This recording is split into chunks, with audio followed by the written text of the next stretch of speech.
Welcome to Seismic Radio, and welcome to another talk on deception in the church. Quickly, what we've done so far, we've looked at the New Testament, and we've looked at so far almost every book in the New Testament with reference to one particular aspect, which is deception in the church. So, are there any warnings? Are there any comments about deception taking place within the church?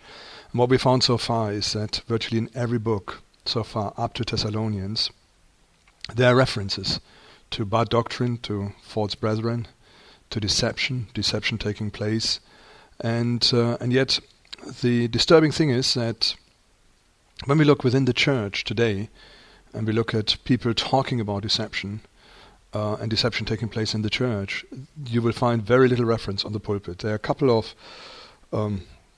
ministries who seem to thrive on it, but very often they are very destructive in their attitude to deception in the church, and there are other ministries who so-called, what are they called, discernment ministries, who make a big job out of it to look at what is going on. And the big danger we have when we look at this subject, and I want to anticipate this as well, is to throw out the baby with the bathwater, which means you reject what is good because you get a little bit paranoid about deception. Now, let me quickly mention this. When you look at deception in the church, when does deception become a problem, or when does false doctrine become a problem, or erroneous doctrine become a problem? And that is if it affects your relationship with God, if it affects your understanding of salvation, possibly your salvation itself, if it affects the fundamental message of the New Testament, then we've got a problem, and we need to look at this in a little bit more detail of what is really going on and whether it is deception, it is deceptive. Now, just to sum it up, we come to Christ. We understand that Jesus has died for us on the cross. We understand that we are saved by grace. Nothing we can do is adding to our salvation. But we also understand that God wants us to live a good life the way He wants us to live, that He's got a plan for us, and that He wants us to walk on this plan. So if we do good works, we do this out of the grace that's been given to us. We do this out of the strength God has provided to us. We do this out of God, out of the power God has instilled and He's poured out into our lives, and we are not doing it in an effort to become righteous before God. Our righteousness is in Jesus Christ, and our destiny is in Jesus Christ if we can accept it.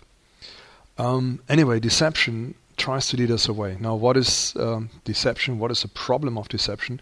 It tries to hamper our relationship with God. It tries to get us away from the very narrow and descriptive way of the gospel into something else.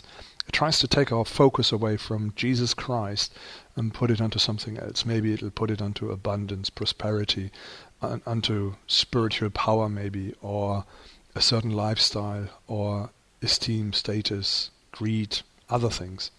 And I have to say that the strategy of the devil in this area is sometimes very successful, and a lot of people are falling for it.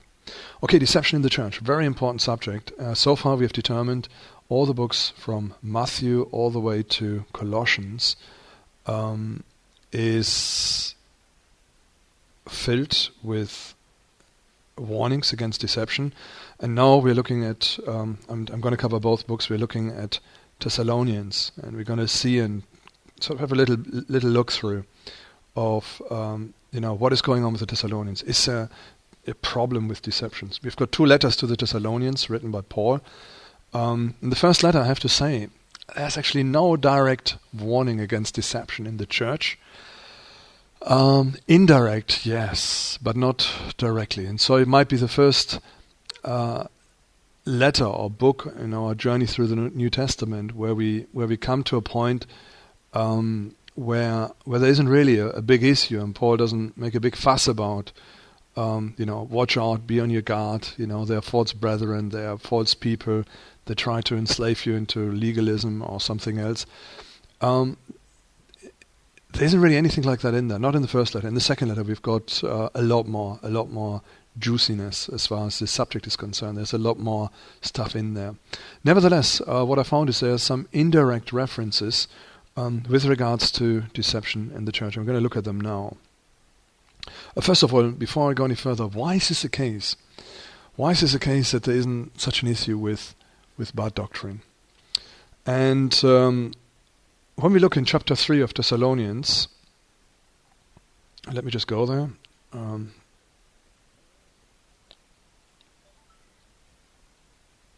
When we look at chapter 3 in Thessalonians, we've got a little indication of what's happening with the Thessalonians. And let me see whether I can find it. In this verse 4 in chapter 3, and Paul says, "For in fact we told you before when we were with you that we would suffer tribulation just as it happened, and you know, for this reason when I could no longer endure it, I sent to know your faith, lest by some means the tempter had tempted you, and our labor might be in vain." Okay, Paul talks about tribulation with the Thessalonians.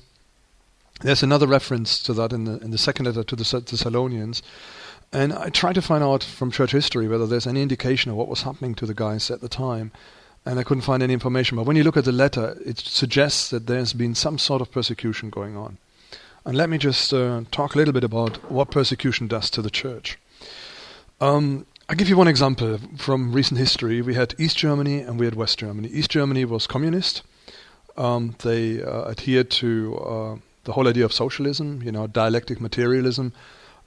God was really not part of the system, so it was all based on, the concept of evolution and man developing, and communism being the ultimate system, social system, where mankind is going to be heading to, and church or Christianity or anything like that was seen to be reactionary. It was seen to be from the old establishment, and it was seen to be a big problem. So it wasn't encouraged, and on the contrary, they tried everything in East Germany to discourage church attendance. So, for example, if you wanted to become a minister in West Germany, the state had sponsored universities where you could study theology. You did 4 or 5 years, and then you could become a theologian, and you could, become a pastor in the Protestant church. In East Germany, where the Protestant church was dominant, there wasn't anything like that. They had to have private universities, all sponsored. The churches had to, collect their finance from the church members directly. In West Germany, it was all done by the state. In East Germany, if you were seen to be a vocal Christian, you were very much disadvantaged. You were controlled, you were observed by the state security, the so-called Stasi, and it goes on and on and on. So in the end, if you were a Christian activist, you were on your way to prison or being thrown out of the country. If you were a good socialist and a communist, it was okay, and people would leave you alone. Also, a lot of Christian traditions like baptism, confirmation, and things like that, which were common practice in the Protestant church, were sort of taken over by the state, and they had sort of similar things like little festivals for the youngsters and for marriages and funerals and things like that, which was all taken over by the church, by the state, to take the church out of the equation. And go one step further, look at small churches, look at small evangelical churches in East Germany, and they were actually persecuted. It was quite serious. Yeah. So people had to be on their guard all the time. Yeah. Getting hold of Bibles wasn't impossible, but it wasn't easy either. Yeah. So you had to be very, very careful.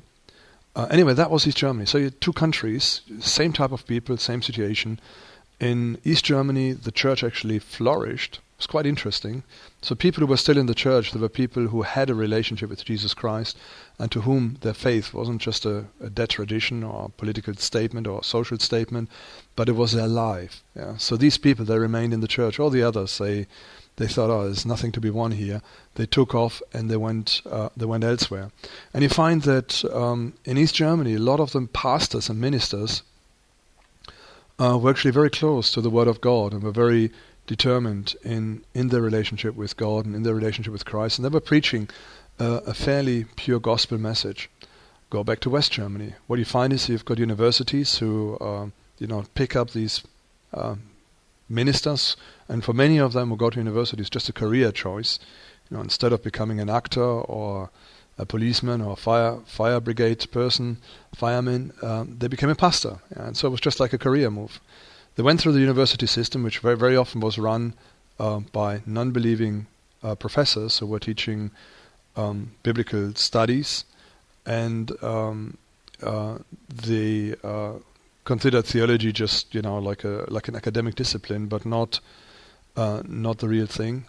It was run by a fairly disparate set of people. When you went to church in West Germany, you found that a lot of the pastors that there was something sort of between a politician, social worker,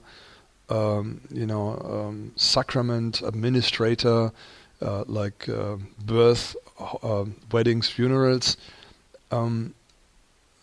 little bit like a counselor, but many of them they didn't know what they were in for.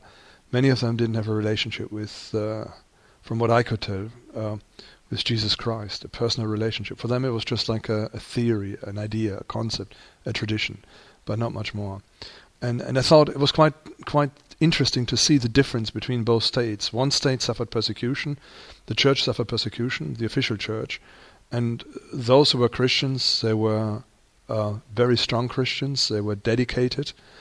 And then on the other side, everything was liberal. It was just like some sort of lifestyle choice to be, in inverted commas, religious, and lots of error crept in. You had non-Christian professors who were running the show more or less, and made sure that whatever theologian had gone through their fingers would not trust the Bible for a bit, and it is quite disturbing. One story as well, I went to West Germany to a seminary for people who were interested to go into the ministry within the Lutheran Church, and people treated me like I was a complete idiot. So I went in there and I said, look, I'm a Christian. I had an experience with Christ. I became a Christian when I was 16 years old. Set me free from addictions and all sorts of other stuff. And I had a new life in Jesus, and I want to serve Him. I know Him. I want to serve Him. People looked at me like I was mentally retarded or sick or needed some help. Then I made the statement that I believe that the Word of God is inspired and that it's a great privilege, to share the message that is in the Word of God with people around. And at that point, I was short of being asked to leave the event, because they saw in me, a dangerous evangelical, radical Christian who would just cause dissent and discord because of my stand on the Bible. When I looked at all the other guys who were in the group and they were asked, why they wanted to go into the ministry, it was all about, fulfilling your dream, or it was like the second choice. There were about 3 or 4 people who wanted to become actors, but they couldn't do this, or they thought this was the next best thing. And it was just disturbing, really, really disturbing. When I was there for a weekend, and when I looked at, what these people were getting up to, it was all about, political agendas which were discussed and fought for. At the time, South Africa was quite big, and, the Free Mandela thing, and fair enough, there were problems, but really, when you prepare yourself for the ministry, when you go into the ministry, you're not talking politics, you're not, looking at the wrongs in the world, 99%, but you're looking at seeking God and at bringing God close to people. So the things in the world change from that perspective, and not, fix a sinking ship with a little bit of glue. And this is the impression I got what these people were trying to do, rather than, looking to the Creator, looking to the one who could hold the ship in His hands and ensure the rescue of the same. Anyway, we're gonna move on, and the point I'm trying to make is there's a difference. There are people in tribulation, and there are people, where there's no tribulation. And you find that there's something like a filter when there's a persecution, Christian persecution going on, and there's actually a cost involved to being a Christian. A lot of fakers, a lot of fake Christians, they jump ship and they forget about it. They go away and never come back again. It's really bizarre. So, this is the kind of stuff which you are dealing with. and which we are dealing with when we look in the world today. Go into places where Christians are persecuted, and you find that there's probably very little problems with false doctrine and things like that. The people who introduce false doctrines, the people who do not know God, the people who join the church because of status, because of other reasons other than wanting to know who Jesus Christ is, these people are not going to be in the church. They're not going to be there. And so a lot of these problems are snuffed out from the beginning. Nevertheless, Paul, when we look at 1Thessalonians, Paul talks about, in chapter 2, he talks about a set of people. And let's go there quickly, and then we'll discuss it a bit further. And he's sort of giving an indirect warning about all these things. And Paul, let me just read it. It's from chapter 2, verse 4 in 1Thessalonians. But as we have been approved by God to be entrusted with the gospel, even so we speak not as pleasing men, but God who tests our hearts. For neither at any time did he use flattering words, as you know, nor a cloak for covetousness. God is witness. Nor did we seek glory from men, either from you or from others, when we might have made demands as apostles of Christ. Okay, so this is what Paul's saying, and he indirectly criticizes other people. Let me just quickly go through the text. And first of all, they didn't try to be men pleasers, pleasing to men. There are some people around, and they want to, be man pleasers. So that's the first thing. They said, that's not us. When we came to you, that wasn't us. The second one is flattery. They didn't use flattery or flattering words. Yeah, and again, Paul says that's not us. And then we get the third point. They weren't covetous. They weren't greedy. They weren't looking for gifts or money or anything like that. It wasn't on their mind. And then the fourth point he makes is they weren't seeking glory from men, but they weren't doing this. Now, Paul makes these points, and it's a very indirect criticism, and it's really not talking about deception in the church in the first letter of Thessalonians, to the Thessalonians. He doesn't say, be on your guard, because these guys are on the doorstep. They want to come in and they want to, give a lot of trouble. And probably they won't be on the doorstep, because what we learned is that the church is persecuted. And nobody in his right mind is going to risk his life, hooking up with a bunch of, radical Christians and endangering his own life in the process. So there might be, this mentality which is there, where you've got like a natural filter. Only people who are really dedicated to Jesus, they're not going to shrink back. They're not worried about, persecution. They are worried. I mean, obviously they are worried and they don't like it, but Jesus is more important, than loss in this world. Yeah, they don't want to give up Jesus because they love him, and they just want to be with Jesus. Come what may. Hardship, good times or bad times, they want to be with him. And again, let me sum it up. Paul is not a man pleaser, or he and his friends who were ministering there, they were not man pleasers, but they were God pleasers. So they put the emphasis on pleasing God. They weren't interested in flattery, telling people what they want to hear and stroking their egos. And again, I look today in the TV land of Christian television, and there are a lot of ministers who, I can think of one in particular, who his own message is all about flattery, how wonderful you are, and that God really wants to take the wonderful you. There's no sin in his message. There's no condemnation in his message. No, we always need to bear in mind, God is love and righteousness. He loves you more than you can ever imagine, but he's also righteous more than you can ever imagine.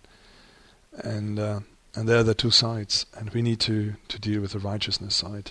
The only way we can deal with it is through Jesus Christ, and realizing that we can't make it on our own terms. Now, Paul is not about flattery. He's about truth. He wants to speak truth, not flattery. He doesn't want to please men. He wants to please God. He doesn't want to tell people a false story, which may be easy for them to hear and easy to accept. He wants to tell them the truth.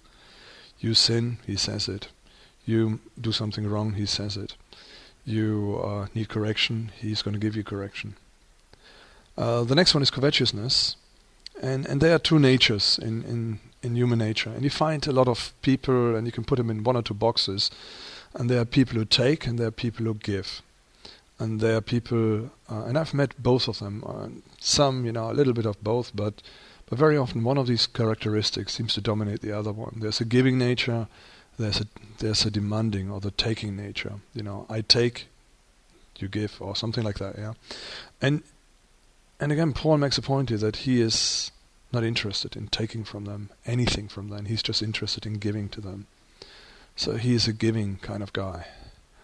And again, there's a hidden warning as well, which means that there will be people who are interested in pleasing men to get them interested in them. They're interested in flattery, and very often the aim of flattery is to get something. I mean, you get the scenario, a man makes a woman compliments or something, and very often there's an ulterior motive. There's maybe he wants some attention from her, or vice versa. And so flattery comes in, and it's like a trade thing. I'm going to give you something, but I want something back. I want your attention, I want your help, I want you to buy something maybe. I mean, I once had this, and I wanted to buy a car, second-hand car, and I went to a car dealership. And it was quite interesting. So I had my old car, which it wasn't a wreck, but it wasn't really good either. And he started making, the salesman was driving with me in the car. He just wanted to make sure that the engine is running, that, it's not a complete wreck. And he made all these compliments, how good the gearbox is, and, that it's quite clean, and so he carried on and on and on. And then I thought to myself, I mean, this is where he was leading up to. I wonder how much he's giving me. And it was all about, building up, look, you've got a nice car, I'm going to make you a really good offer. And obviously I got a background in cars. I knew what the value is, roughly, and I knew what, a good price is and what a bad price is. And then the price he gave me was just the most ridiculous offer for a second-hand car which I'd ever seen. And yet he had all this flattery before. So it was obvious, he wanted to be on my good side, and it was a technique they were using to then try and lull you in to complete the deal. Again, the last point is seeking glory from men. That's what Paul said as well about they were not seeking glory from men, and he's suggesting that some people might come who may be seeking glory from men. And when you look at Paul, he wasn't seeking for that. He's just looking for a heavenly reward. And that should be our attitude as well. We should be God-pleasers, we should be truthful, we should be giving in nature, and we should be seeking a heavenly reward. The shysters, the deceivers, they will be man-pleasers, they will be given to flattery, because they want something back from you. They are covetous, because they want your money. And they are seeking glory from men. So a lot of interesting stuff, a lot of interesting points Paul is making there in 1 Thessalonians. Again, it's only a hidden warning for deception. I mean, he says right at the beginning of verse 4, but we have been approved by God to be entrusted with the gospel. He makes a point there, approved by God, again suggesting there might be people who are not approved by God, or who are actually disapproved by God. Again, just hidden. It's just indirect. We might say this is the first book in the New Testament which hasn't got an explicit warning against false doctrine, but there's a hidden warning, and that is there. We're going to go to chapter 5 right at the end of 1 Thessalonians. And I think I'm going to leave it at that. I'm going to do 2 Thessalonians at a separate time because there's a lot of meat in there. I wanted to put them both together because there's quite a bit of warning in 2 Thessalonians and there's very little in here, but I realize I've been rabbiting on for quite some time. Okay, chapter 5, we've got various exhortations. And we need to just take this to mind. Yeah? There are a couple of things which are quite interesting.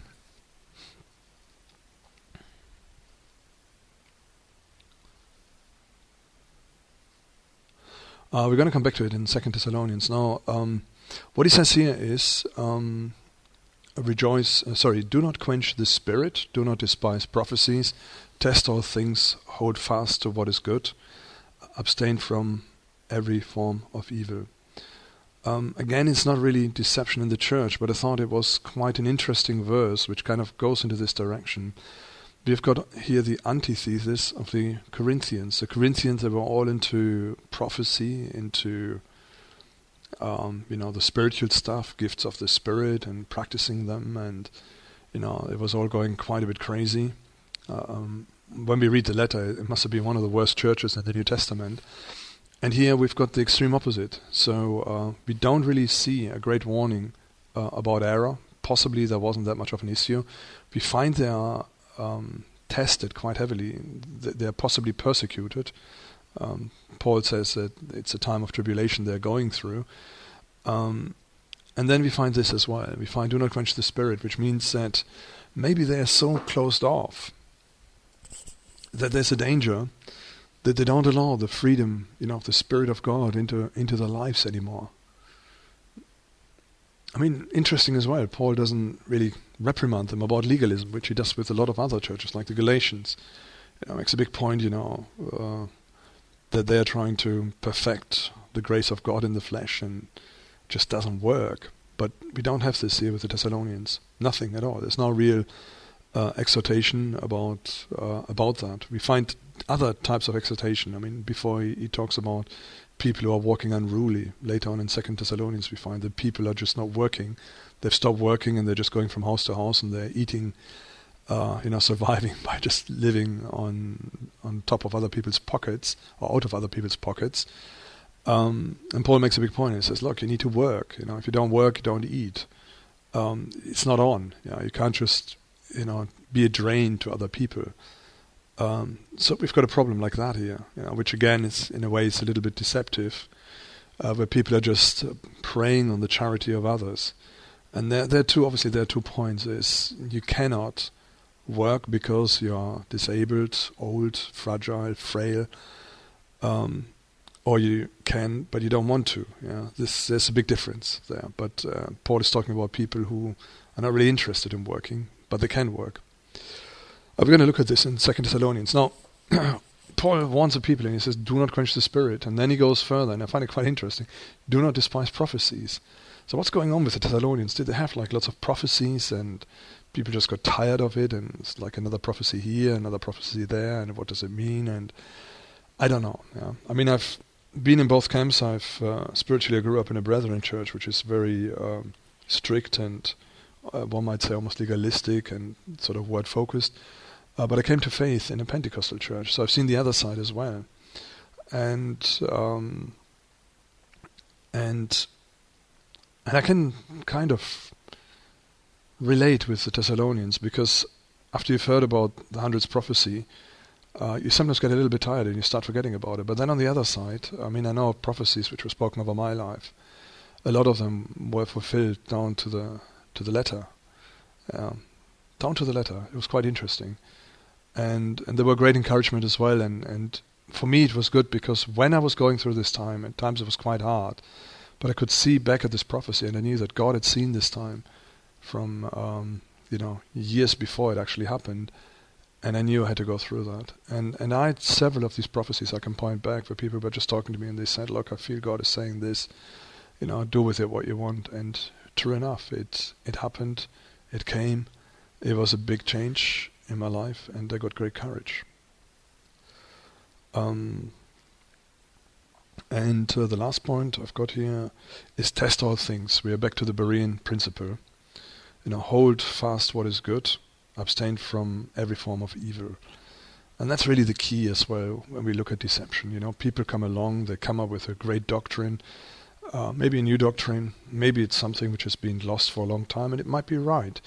Maybe it is something which is not right. But what Paul is saying is test all things. Just be open. There might be prophecies. There might be some spiritual awakening. There might be some move of God. Just test it. Check it out. See what it is. What it really is. Test it for what it is. And if it's good, hold on to it. And if it's not, abstain from it. It's very easy. Very straightforward. Okay, I'm going to leave it at this. This is the first letter to the Thessalonians. It's quite interesting, I think. It's probably the first one where there isn't an explicit, and this is counting from Matthew, an explicit warning against false doctrine and against deception in the church, but there are just still some hidden comments which suggest that the reason why Paul is saying this is that people were coming along who were not the real McCoy, who were men pleasers, who were given to flattery, who were covetous, who were seeking glory from men, and who were not God pleasers. They were not truthful. They were not giving in nature, and they were not looking for a heavenly reward. Yeah, that's a problem, I think. And we need to look out for these people. We need to look out when these people come around. Okay, I'm going to close on this, and I'm going to close with Paul's words, where he says, "Test all things, hold on to what is good, and abstain from what is evil, from every form of evil." And I think that's a good thing to go by. Temptation is going to come, false doctrine is going to come our way. As we go through life as Christians, we will hear and see a lot of false people. We will come across a lot of deception. I haven't got the slightest doubt about it. If you read the New Testament and you take it serious, deception is a big thing. And again, I mentioned this many times before, if the devil wants to get you, he can't get you through a communist, he can't get you through an evolutionist, he can't get you through a fascist, through whatever, through a political guy. He can't get you through, party people. Maybe, you're okay with that. But he can get you through somebody who claims to be a Christian, or claims to be all there, and then he introduces 90% truth and 10% lie. This 10% lie can get you into a position where you are inefficient for the kingdom of God, where you're missing out on the plan and the way God has prepared for you, on your eternal destiny. So my suggestion to you is to just take it to heart, and pray about things. Keep your nose in the book, and do not quench the Spirit. Be open to the Spirit of God, who will talk to you in the quietness and in this tiny breeze, not in the storm, not in the fire, but in the tiny breeze, to point back to Elijah's encounter with God. And then, if it ever comes to it, do not despise prophecies, but test it, check it out, see whether you can accept it from God or not. Okay, God bless and bye-bye from Michael here at Seismic Radio.